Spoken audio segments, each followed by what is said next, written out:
라는 주제로 함께 말씀 나눌까 합니다. 타이틀이 저게 아닌데 안 바꿨나 보네요. 지난주 타이틀이 그대로 떴어요. 의선이의 실수라고 의선이가 그러는 것 같은데 오늘 우리가 읽었던 세 절 가운데 오늘 함께 다루려고 살피려고 하는 주된 구절은 9절 말씀을 우리가 좀 함께 살피려고 합니다. 9절 말씀 다시 한번 볼까요? 9절 말씀 같이 보죠. 시작. 영원부터 만물을 창조하신 하나님 속에 감추어졌던 비밀의 경륜이 어떤 것을 드러내게 하려 하심이라. 하나님이 왜 바울을 부르셨냐 이거죠. 그것을 우리가 자세하게 좀 살펴보려는 겁니다. 하나님이 바울을 불러서 뭘 하시려고 그러시는 거냐 이거예요. 근데 그게 아주 신비롭기 때문에 그걸 비밀이다 이렇게 이야기하는 겁니다. 그렇다면 하나님의 부르심이 비밀인 이유가 뭘까요? 첫째로 하나님의 부르심의 방법이 우리의 생각과 전혀 다르기 때문에 그렇단 말이죠. 하나님의 부르심의 방법이 우리의 생각과는 전혀 다르기 때문에 그렇다는 겁니다. 9절에 보면 바울을 부르신 것에 대해서 뭐라고 얘기합니까? 그 목적이 영원부터 만물을 창조하신 하나님 속에 감추었던 비밀의 경륜을 드러내게 하시려고 바울을 부르셨다 이렇게 말하죠. 하나님이 뭘 하려고 했는가, 뭘 계획하셨고 뭘 의도하셨는가, 그게 지금 얼마만큼 진행되어 가고 있는가, 그걸 드러내게 하시려고 바울을 불렀다는 거죠. 그런데 그 당시에 어떤 바울을 불렀다고 얘기해줘요? 바울은 8절 말씀에서 이렇게 얘기하는 걸 볼 수 있죠. 8절에 보면 이렇게 시작하죠. 모든 성도 중에 지극히 작은 자보다 더 작은 나에게. 내가 부름받았을 때 어떤 존재였다고요? 내가 그때 모든 성도 중에 지극히 작은 자보다 더 작았는데도 불구하고 그런 나를 불렀다고 바울은 지금 고백하는 것 아닙니까? 바울은 고린도전서 15장 8절에 보면 이것을 또 다르게 이렇게 표현하는 걸 볼 수 있죠. 맨 나중에 만삭되지 못하여 난 자 같은 내게도 보이셨느니라. 바울이 지금 이렇게 말하는 이유가 뭐예요? 바울이 지금 말하는 이유는 나는 팔풍이와 같다 이런 얘기를 하는 거잖아요. 모든 성도 중에 지극히 작은 자 같은 나를 부르시고 만삭되지 못한 자 같은 나를 부르시고 만물의 괴수와 같은 나를 부르시고 만물의 배설물보다도 못했던 나를 하나님께서 부르셔서 쓰신다고 그렇게 즐겁게 바울이 자신에 대해서 그렇게 증언하고 말하는 이유가 뭐냐 말이죠. 그 이유가 뭐예요? 하나님의 편을 든다고 한 게 겨우 뭐예요? 스데반을 죽였던 일이고 하나님을 편을 들고 하나님을 위한다는 게 성도들을 그렇게 박해했던 게 자신의 삶의 모습이었기 때문에 그런 거란 말이죠. 그가 가장 최선으로 하나님을 섬기고 하나님을 위한다는 표현이 그런 것일 수밖에 없었다는 걸 그는 알았던 거예요. 내가 얼마나 모자랐으면, 내가 얼마나 형편없었으면, 내가 얼마나 같지 않은 존재냐면 하나님을 그렇게 위하고 하나님을 편든다는 게 그 정도밖에는 안 되는 그런 인간이었냐 이거죠. 그런 인간을 하나님이 불렀다는 게 비밀이란 말이죠. 그러나 그런 자를 그럼에도 불구하고 불렀다는 데 초점이 있는 게 아니라 하나님이 왜 그런 자를 이방인을 위한 사도로 불러야 되었는가?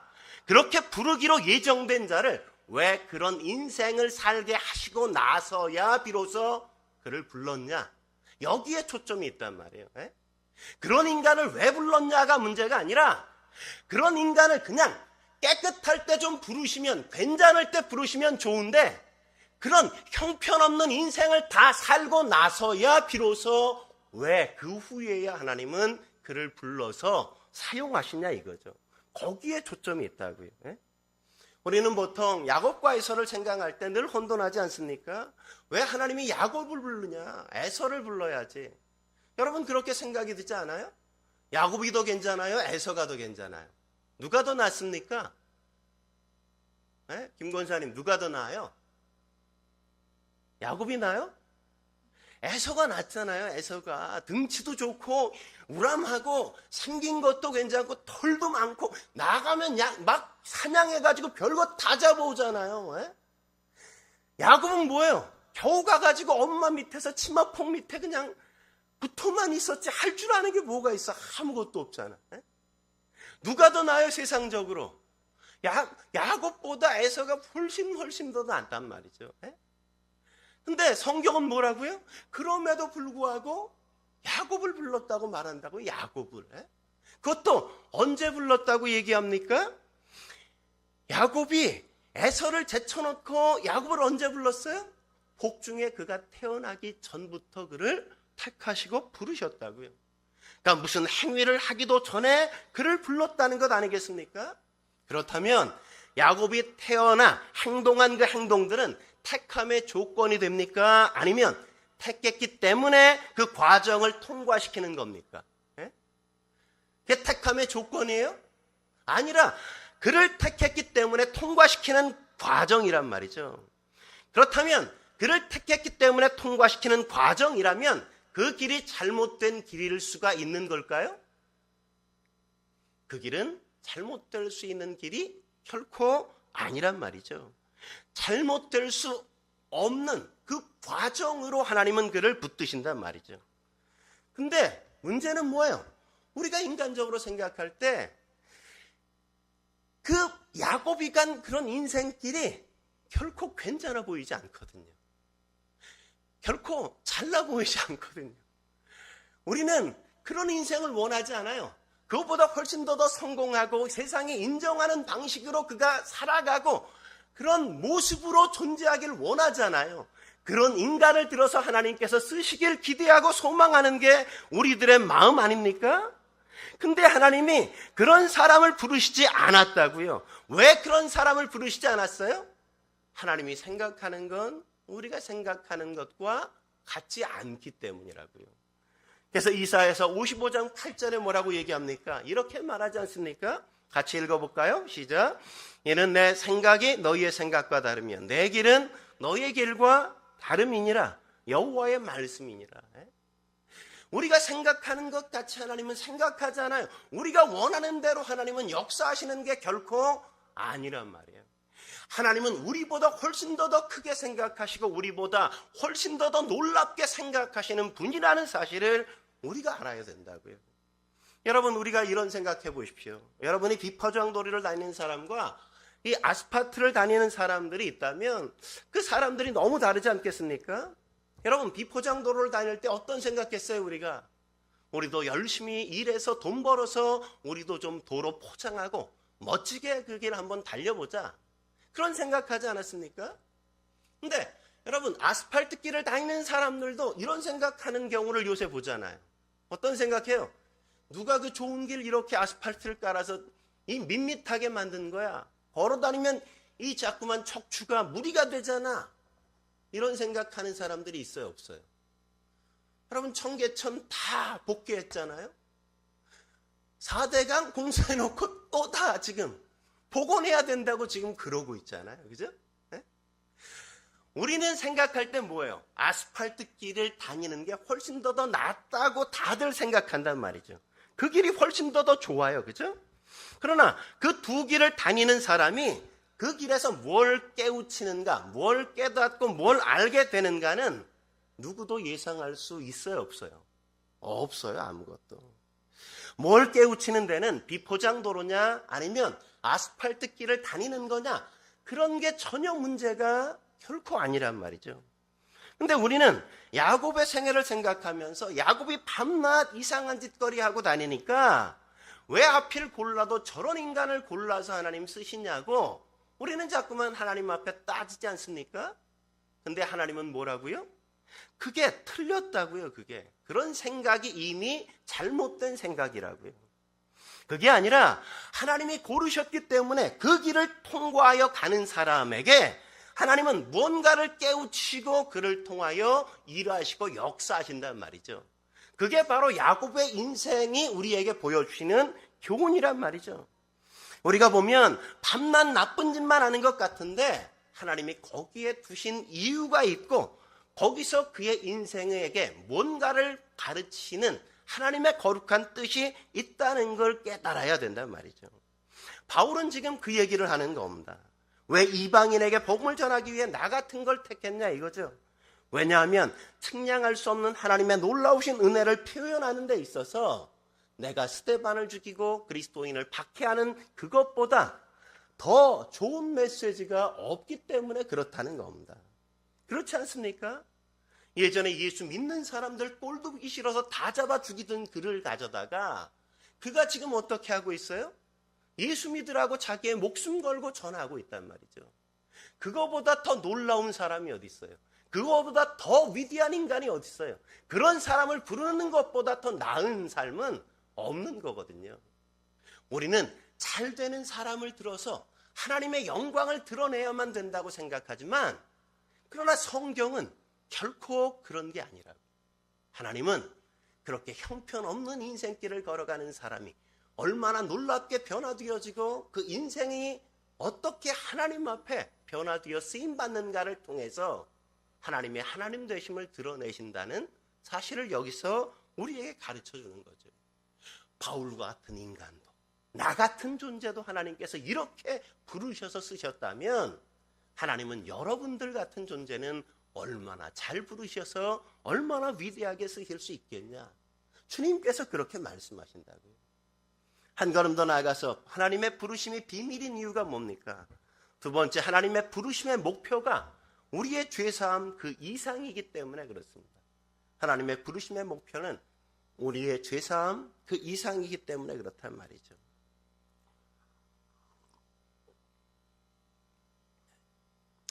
바울은 하나님이 우리를 위해 예수님을 보내셔서 뭘 만들어가고 있는가, 그걸 최초로 깨달은 사람이란 말이죠.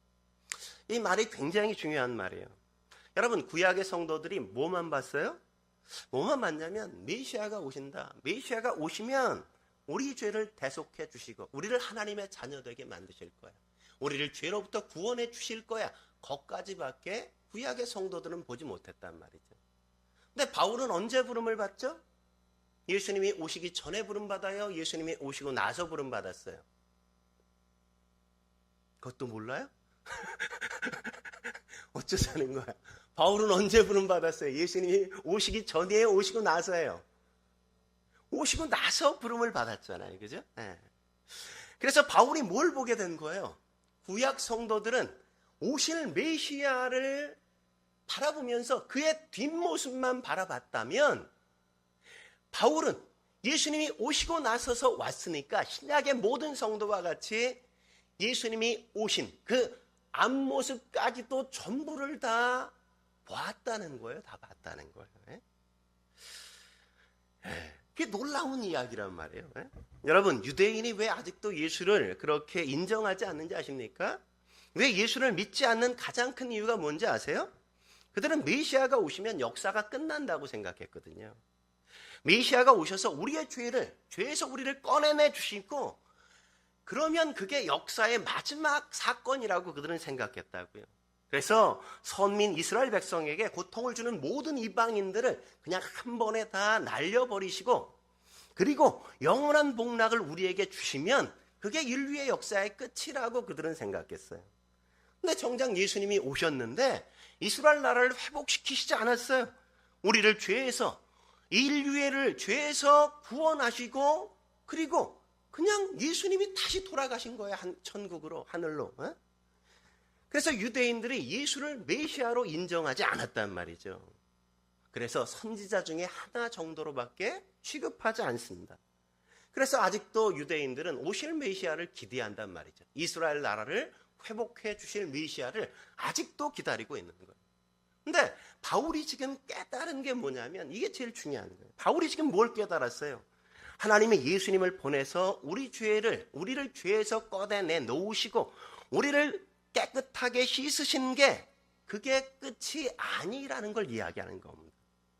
하나님은 예수님을 우리 가운데 보내셔서 우리를 죄에서 꺼내내 주셨을 뿐만 아니라, 우리의 몸을 씻어 주셨을 뿐만 아니라 우리에게 어떤 아름다운 옷을 입혀주시는지, 점도 없고 흠도 없고 그 어떤 흠결도 전혀 없는 아름다운 옷을 입히시고 하나님의 자녀다운 영광으로 그의 모습을 완성시킬 것인가, 성령을 보내셔서 우리와 동행하게 하심으로 얼마나 우리를 영화롭게 빚어내실 것인가를 그가 함께 바라보았기 때문에, 그래서 하나님이 인류의 종말을 아직도 우리를 완성해 가시고자 보류하고 계신다는 걸 그는 보고 깨달았단 말이죠. 지금 바울은 이 얘기를 하고 있는 겁니다. 하나님이 영원 전부터 그 마음에 두셨던 계획이 뭔지, 뭘 하시려고 하신 건지 그 얘기를 지금 하고 있는 거란 말이죠. 다시 한번 읽어볼까요? 9절부터 11절 다시 한번 읽겠습니다. 시작. 영원부터 만물을 창조하신 하나님 속에 감추었던 비밀의 경륜이 어떤 것을 드러내게 하려 하심이라. 이는 이제 교회로 말미암아 하늘에 있는 통치자들과 권세들에게 하나님의 각종 지혜를 알게 하려 하심이니 곧 영원부터 우리 주 그리스도 예수 안에서 예정하신 뜻대로 하신 것이라. 이 비밀을 누구도 몰랐다 그래요? 하늘의 정사와 권세들도 알지 못했다 이렇게 얘기하잖아요. 그죠? 왜 몰랐어요? 이제야 비로소 하나님께서 펼쳐서 바울을 통해 보여주시는 것이기 때문에 몰랐다고요. 그리고 그건 교회를 통해서 구체적으로 이루어질 것이라는 게 바울이 오늘 이야기하는 주된 핵심적인 내용이란 말이죠. 다시 말해서 영원 전부터 하나님이 이 교회를 향한 계획을 갖고 계셨기 때문에 인류를 창조하시고 세상을 만드셨다는 걸 이야기한단 말이죠. 네? 뭘 하시려고 그렇게 하셨는가? 우리는 아직도 대답이 불가능한 많은 질문들을 접하게 되었습니다. 하나님이 왜 아담을 만드시고 하와를 만드셨는지, 왜 사단을 만드신 건지, 왜 선악과를 만드셨는지, 선악과를 만드셨으면 최소한 따먹지 못하게는 만들어야 되는 건 아닌지, 이런 다양한 질문에 대해서 우리가 대답할 수 없는 수많은 질문들이 우리 가운데 아직도 있어요. 그런데 바울은 그런 대답할 수 없는 수많은 질문에도 불구하고 하나님이 우리를 택하셨고 뭘 의도하셨고 뭘 만들려고 했는지 그 비밀과 그 지혜가 얼마나 크고 엄청난 건지를 이제 여러분에게 맛보여주기 위해서 이 얘기를 하고 있는 거란 말이죠. 그래서 이 비밀과 이 지혜에 대해선 하늘의 정사와 권세들도 주의 깊게 지금 바라보고 지켜보고 있다고 이야기하고 있는 거예요. 이 얘기를 여기서 시작하지 않았어요. 에베소 1장 1절부터 시작하는 걸 우리가 볼 수 있죠. 1절부터 우리 5절까지 말씀 다시 한번 읽어볼까요? 1절부터 5절까지 같이 천천히 읽겠습니다. 시작. 이러므로 그리스도 예수의 일로 너희 이방인을 위하여 갇힌 자 된 나 바울이 말하거니와 너희를 위하여 내게 주신 하나님의 그 은혜의 경륜을 너희가 들었을 터이라. 곧 계시로 내게 비밀을 알게 하신 것은 내가 먼저 간단히 기록함과 같으니 그것을 읽으면 내가 그리스도의 비밀을 깨달은 것을 너희가 알 수 있으리라. 이제 그의 거룩한 사도들과 선지자들에게 성령으로 나타내신 것 같이 다른 세대에서는 사람의 아들들에게 알리지 아니하셨으니. 그러니까 옛날엔 다른 사람들이 알았어요, 몰랐어요? 다른 세대들은 전혀 이 사실을 아무도 깨닫지 못했어요. 아무도 알지 못했다. 근데 6절에 뭐라고 얘기해요? 6절 같이 읽겠습니다. 시작. 이는 이방인들이 복음으로 말미암아 그리스도 예수 안에서 함께 상속자가 되고 함께 지체가 되고 함께 약속에 참여한 자가 됨이라. 이방인들이 드디어 함께 약속의 상속자가 되고 지체가 되고 함께 약속에 참여한 자가 되었다는 건 뭘 말해 주는 거예요? 교회로 그들이 부름받았다는 걸 얘기하는 거죠.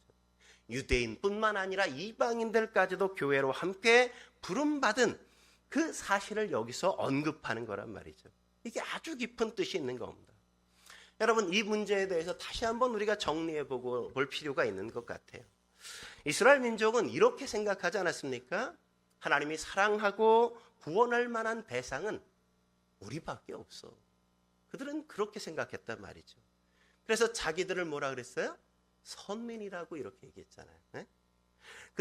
자기들은 구원을 얻어야 될 대상이라고 생각하지 않았다고요. 그들은 이미 구원받은 사람이라고 자기를 생각하고 있었죠. 네? 그래서 우리들도 구원을 받아야 돼 이렇게 생각하는 걸 전혀 할 의지가 없었습니다. 근데 예수님이 오셔서 구원을 베푸셨잖아요. 그래서 유대인도 구원받고 이방인들도 구원받았단 말이죠. 근데 그런 연후에 예수님께서 구원해 놓고 어떻게 하셨어요? 구원했으면 같이 데리고 저 천국으로 가시면 되는데 구원해 놓고 그냥 혼자 올라가신 거예요. 예? 왜 그렇게 하셨냔 말이죠. 무엇 때문이냔 말이죠. 이 부분이 아주 흥미로운 대목이란 말이에요. 참 재밌는 게 이스라엘 백성에게 율법을 주신 것을 비교해 보면 이게 뭘 말하는지 우리가 좀 이해할 수 있는 겁니다. 이스라엘 백성들에게 율법을 주셨잖아요. 율법을 주셨더니 이스라엘 백성들이 뭐라고 오해했습니까? 난 율법 받았어. 넌 안 받았지? 왜 하나님이 내게 율법을 줬을까? 난 너희와 다른 존재이기 때문에 그런 거 아니겠어? 네? 난 니네와 차원이 달라. 넌 율법 없지? 난 율법 있어. 그들은 이렇게 생각했단 말이죠. 네? 이게 이방인들을 향해, 이방인들 전부를 향해 그들이 말하는 말이 그 말이었다고요. 네? 너희는 안 준 율법을 난 갖고 있어. 너희는 이거 없지? 난 하나님의 백성이야. 넌 아니지? 이러면서 사람들을 약올리고 비웃고 사람들에게 거만을 떨었단 말이죠. 그래서 예수님이 어떻게 하세요? 유대인들을 책망하신다고요. 책망하세요. 뭐라고 책망하세요? 율법을 갖고 있는 게 의냐 아니면 율법을 행하는 게 의냐 이거죠. 뭐가 의예요? 율법을 갖고 있는 게 의입니까? 아니면 율법을 행하는 게 의입니까? 예?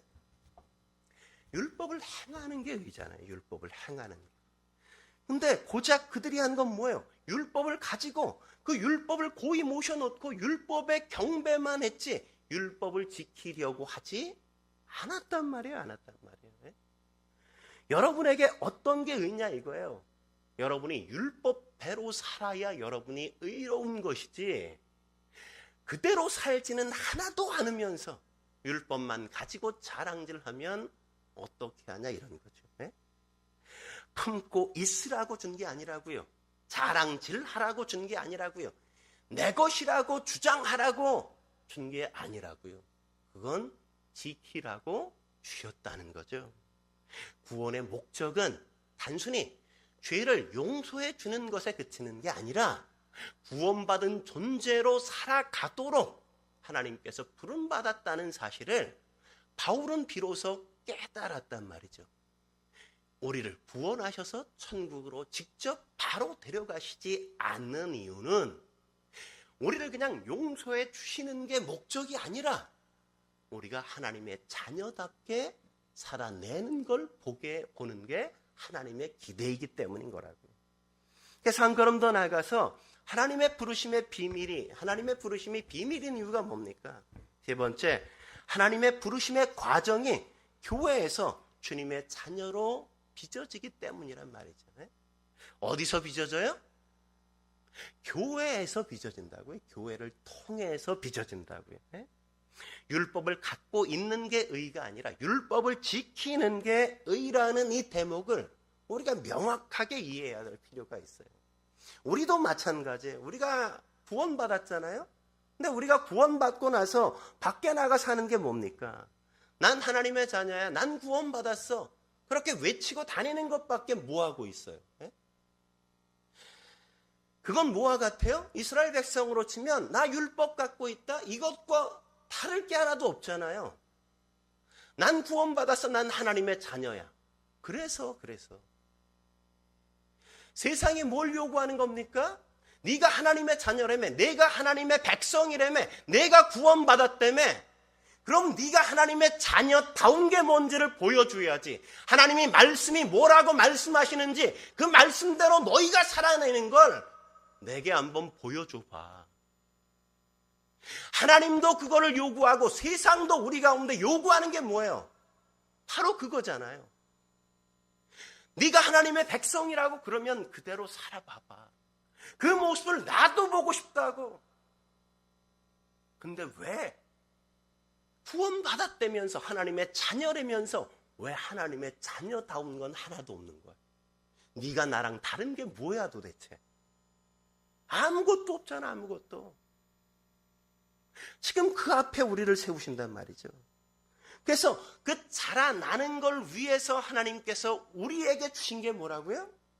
교회를 주셨다고요, 교회를. 그러므로 성도들에게 주어진 유일한 책임은 뭐냐면 우리가 자라나는 것이라고요. 자라나는 것.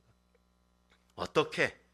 교회에서 그리스도의 피로 부름받은 성도들과 함께 공동체를 이루고 그 속에서 훈련을 받는 장 속에서 우리가 성장해 가는 걸 하나님께서 기대하신다는 거죠. 우리가 어떻게 훈련을 받아야 돼요?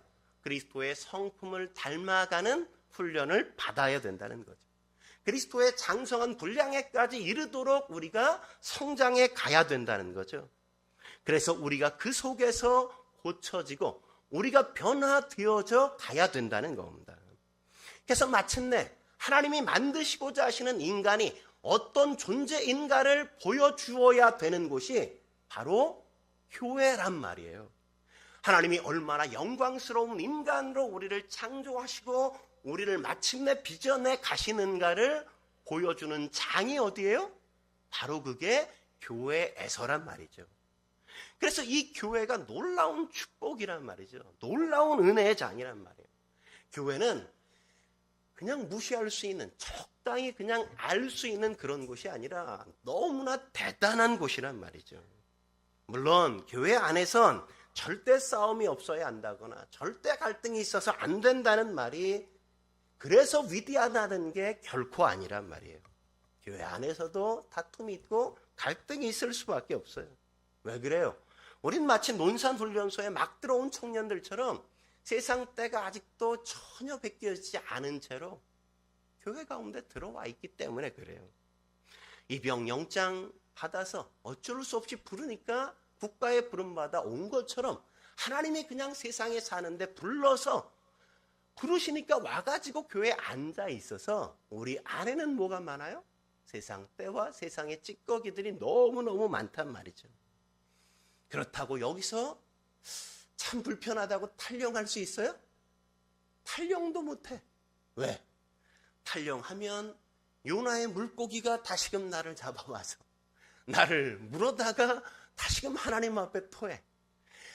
하늘 끝까지 갈지라도 거기서도 주의 손이 있고 바다 끝에 거할지라도 거기서도 주의 손이 나를 붙들고 저 땅 끝에 가도 여전히 주의 손이 나를 붙잡아서 하나님의 자녀로 마침내 나를 교회 속에 집어다 넣어놓고 나를 끊임없이 빚어가시는 훈련을 하나님이 시키시고야 만다는 거란 말이죠.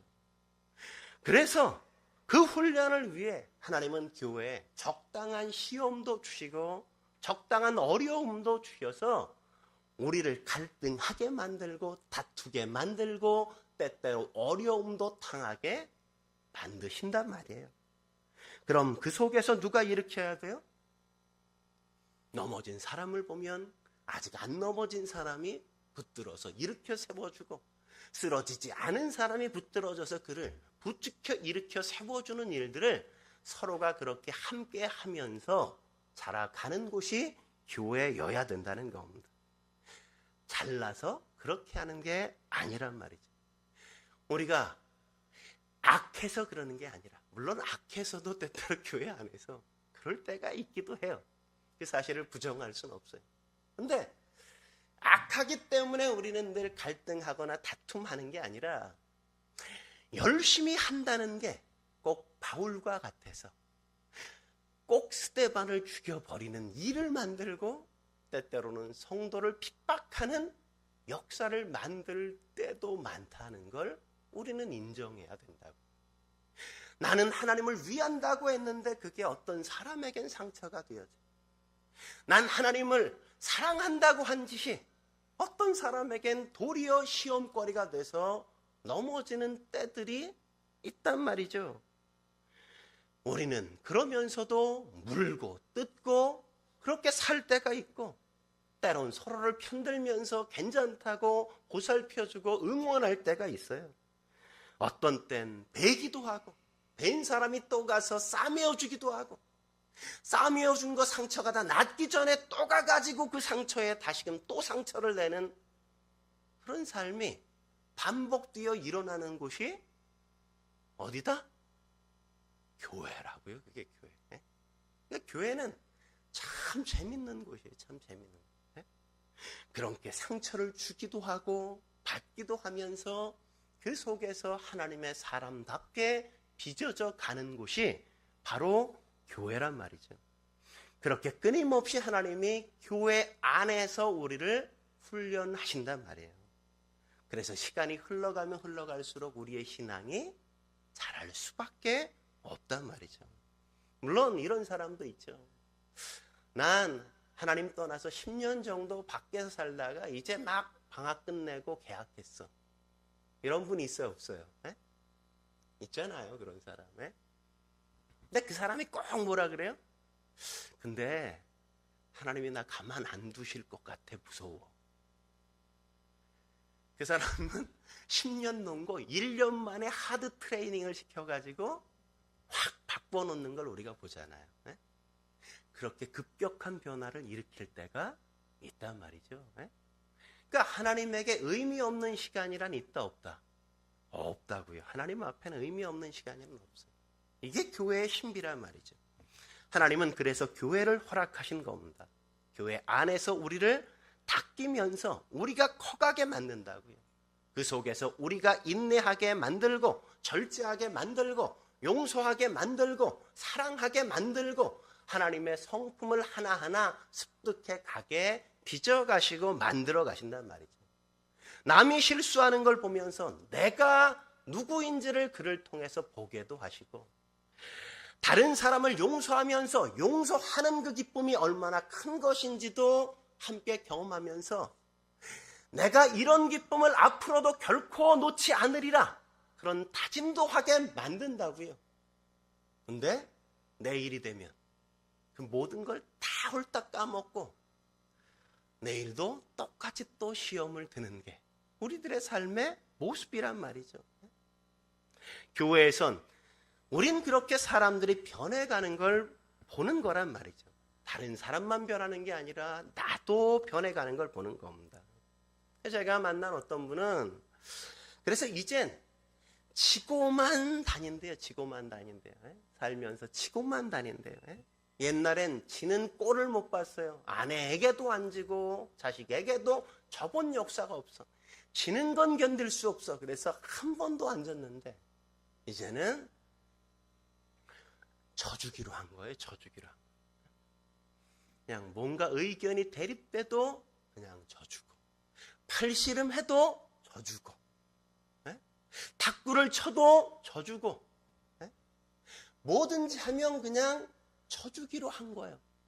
근데 놀라운 건 져주면서 져주는 게 이렇게 재미있고 이렇게 흥분되고 이렇게 재미있는 건지 알기 시작한 거죠. 알기 시작하는 거예요.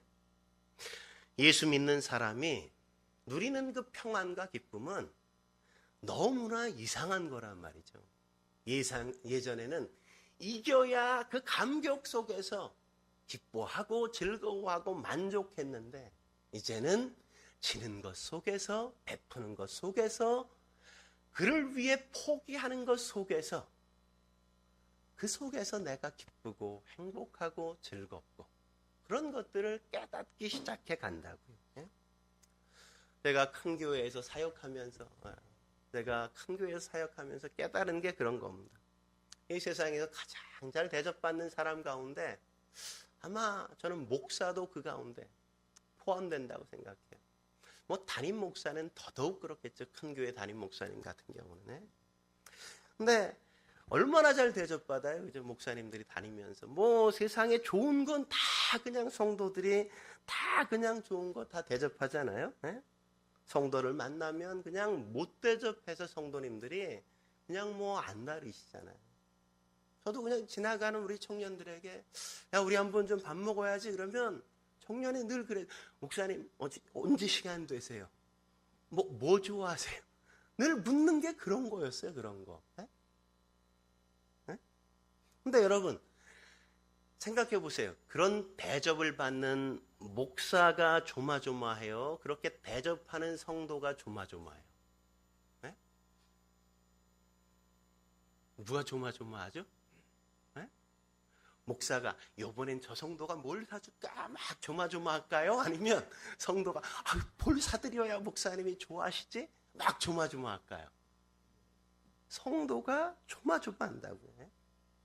목사들은 성도들이 그렇게 고민하면서 식탁 딱 차렸는데 와가지고 마치 자판기 커피 한 잔 먹는 것처럼 그냥 찔끔 한 모금 마시다 놓고 그냥 일어나는, 별로 아무 감동도 없는 그런 삶을 살아가는 게 목사들의 삶이라고요. 그런데도 음식을 대접하는 성도들은 어때요? 목사님이 이걸 좋아할까 저걸 좋아할까, 식탁에 앉아서도 이것도 갖다 드밀고 저것도 갖다 드밀면서 그냥 안절부절 못하잖아요. 뭐 하나라도 더 드시게 하려고 성도들이 얼마나 부단히 노력합니까? 여러분, 그런데 성도들이 그렇게 하면서 얼마나 대단한 사람이 되는지 아십니까?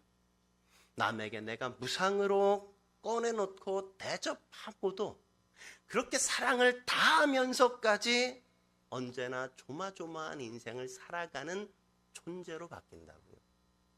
그게 진짜 사랑 아니겠어요? 진짜 사랑? 난 사랑 다 했어. 다 내놨어. 네가 처먹든지 말든지 마음대로 해. 그건 네 책임이야. 이건 사랑이에요, 아니에요? 그건 사랑이 아니라고요. 뭘 하고도 최선을 다해놓고도 그걸 받는, 내 사랑하는 그 사람이 이걸 좋아할까 안 좋아할까, 좋아하면 그렇게 좋고 그냥 시큰둥하면 내가 최선을 다했음에도 불구하고 내가 좀 더 노력해야 됐는데, 좀 더 내가 잘했어야 됐는데, 그런 마음이 늘 아쉬움으로 남잖아요. 우리가 자식을 키워가면서 늘 그렇지 않습니까? 어떤 부모가 애지중지하지 않으면서 키웠던 자녀가 어디 있어요? 물론 삶의 환경은 다 다르지만 그 부모의 주어진 환경 속에 최선을 다하지 않은 부모가 세상에 어디 있냐? 다 최선을 다해놓고도 자식이 뭘 못해줬다고 그렇게 불만하면, 그렇게 미안하고 그렇게 죄송하고, 내가 나 같은 부모 만나서 이 자식이 이렇게밖에 안 되는 것처럼 늘 죄책감에 시달리는 게 부모의 마음이잖아요. 그게 사랑이라고요. 그게 진짜 사랑이라고요. 우리는 교회 안에서 그런 사랑을 배워가고 익혀가는 거란 말이죠. 본인이 큰 것 같지 않다고 하지만 사실 얼마나 컸는지 모른다고요. 근데 왜 본인은 안 컸다고 생각해요? 여러분, 그런 경우 있잖아요. 우리가 옷을 사면 예전에 잘 못 살 때는 어떤 옷 샀어요? 처음 살 때. 뭐든지 입어서 잘 티 안 나는 옷을 많이 샀잖아요. 때가 잘 안 타는 옷. 그래서 회색 옷 같은 거 많이 샀단 말이에요. 검은색, 회색. 그래서 옷 사가지고 입다 보면 그냥 좀 옅은 회색이었다가 나중에 점점 진한 회색으로 바뀌는 거지, 이게 뭐 며칠을 입었는지 빨았는지 안 빨았는지 표가 거의 안 나. 가난할 때는 그런 옷을 늘 사서 자식에게 줘서 자식은 늘 그걸 싫어하죠. 그죠? 나도 흰색 옷을 입고 싶은데 엄마가 흰색 옷을 절대 안 사줘. 때 탄다고. 근데 엄마가 여유 있어지고 넉넉해지면 어때요? 그때부터 올 칼라 옷을 그냥 다 사줘. 근데 흰색 옷을 딱 입으면 어떻게 돼? 하루만 나갔다 잠깐 입어도 금방 더러워진 게 표가 난다. 그죠? 우리의 신앙생활을 하면서, 우리가 신앙생활을 계속하면서 우리는 죄에 대해서 점점 더 민감해지고 죄에 대해서 의식이 점점 더 커진다고요. 그래서 내가 예전보다 훨씬 더 거룩해졌는데, 더 하나님의 자녀다워졌는데도 불구하고 내가 흰색 옷을 입어서 자꾸만 죄가 내 눈에 더 많이 보이는 거야. 회색 옷을 입었을 땐 그렇게 더러워져도 하나도 몰랐는데 흰색 옷을 입으니까 이것도 저것도 나는 왜 이 모양인지 모르겠다는 생각에 자괴감이 끊임없이 밀려온단 말이죠. 그래서 나는 변하지 않은 것처럼 느껴지고 예전이나 나는 왜 이렇게 한결같을까, 똑같을까?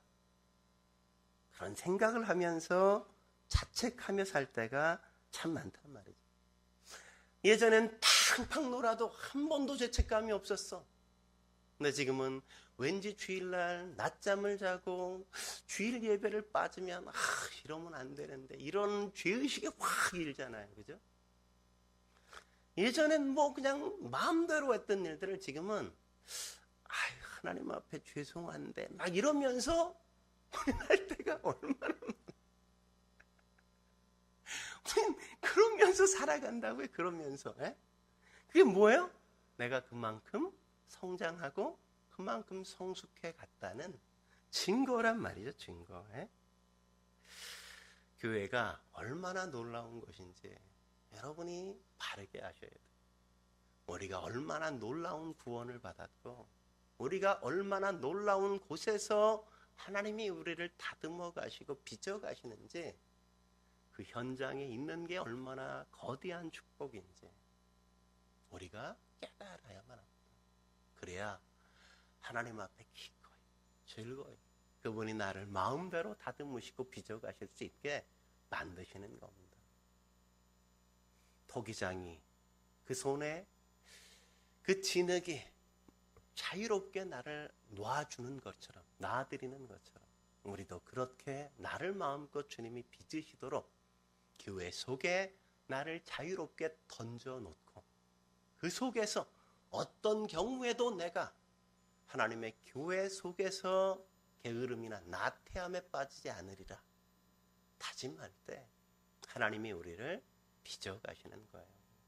저와 여러분들이 그 거룩한 하나님의 손길 속에 부르심을 받았다는 사실을 기억하시고 그렇게 빚어지기를 기대하시면서 성실하게 주의 몸된 교회에서 하나님을 만날 수 있길 주의 이름으로 축원합니다. 기도하시겠습니다. 거룩하신 하나님 아버지, 그렇습니다. 주님께서 우리를 부르신 이유가 어떤 것인지, 얼마나 놀라운 구원이요 또 놀라운 장애로의 부름인지 우리가 오늘 바울의 고백을 통해서 함께 보게 하시니 감사합니다. 하나님의 놀라운 사랑과 은혜 속에 우리가 함께 늘 머물게 하시고 하나님의 놀라운 축복 속에 있음을 늘 기억하면서 그 속에서 하나님이 우리를 빚으시고 완성해 가시는 그 거룩한 손길에 우리의 삶을 기꺼이 즐거이 드릴 수 있게 주여 도와 주옵소서. 그래서 우리가 하나님의 사람답게, 하나님의 자녀답게, 그래서 세상이 그리스도인인 것을 우리를 통해 그리스도가 어떤 분이신지를 확인할 수 있게 우리가 그렇게 변화되어지게 주여 도와 주옵소서. 예수님의 이름으로 감사하며 기도드립니다. 아멘. 우리 212장 찬송과 함께 드리겠습니다.